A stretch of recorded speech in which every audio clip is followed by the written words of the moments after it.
le freestyle est là. Allez, Rémi, à toi. À force que nous ayons tellement de disciplines, on finit par en oublier l'ordre alphabétique, oui.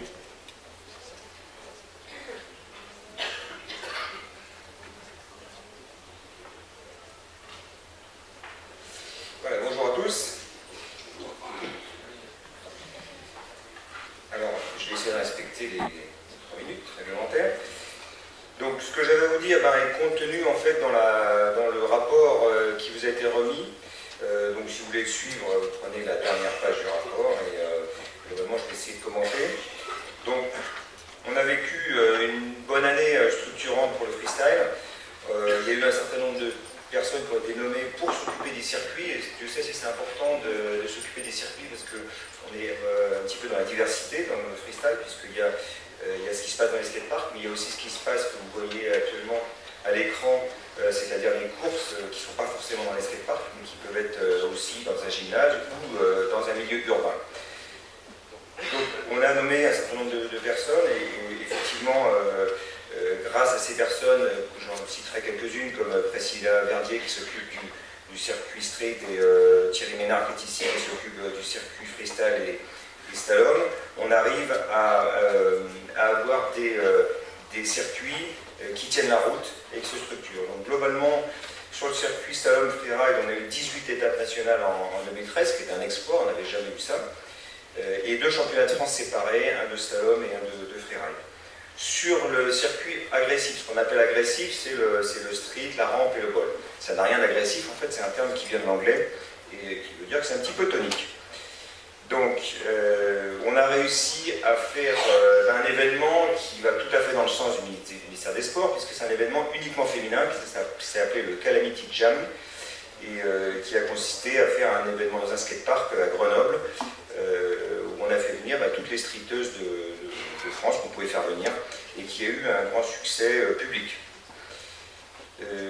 Autre chose qui ont marqué l'année, les nouvelles disciplines comme le skate cross, vous en voyez de temps en temps qui passe à l'écran, c'est-à-dire c'est la course d'obstacles. C'est quelque chose qui s'est inspiré du border cross pour ceux qui suivent un peu le ski et le snowboard, et du BMX cross qui existe comme une discipline olympique.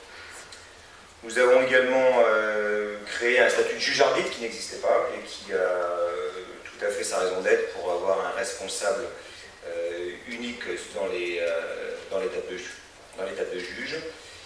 Nous avons également continué notre convention avec Universkate, la marque Seba et la marque Giro, qui nous aident beaucoup en nous donnant des lots sur les compétitions.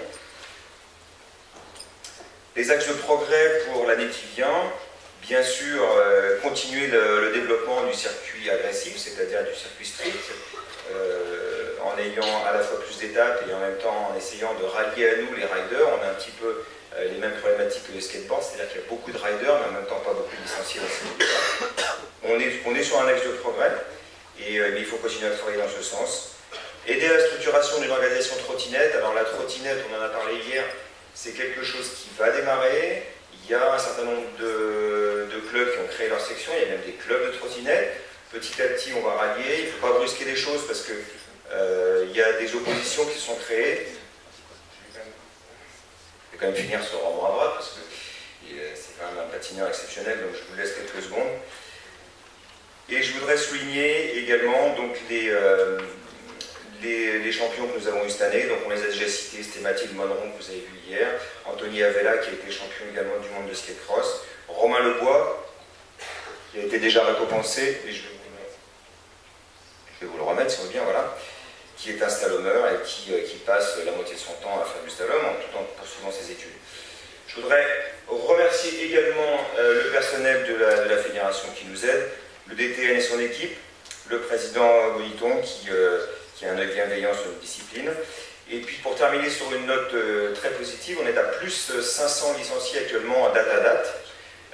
Donc le freestyle est peut-être en train d'avoir un élan intéressant. On est à plus 20% de licenciés donc, par rapport au mois de décembre dernier. Si ça se confirme, on aura donc une très belle année et je pense une évolution de la discipline pour 2014-2015.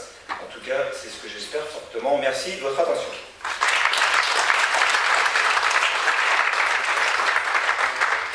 Il n'est pas nécessaire de l'espérer.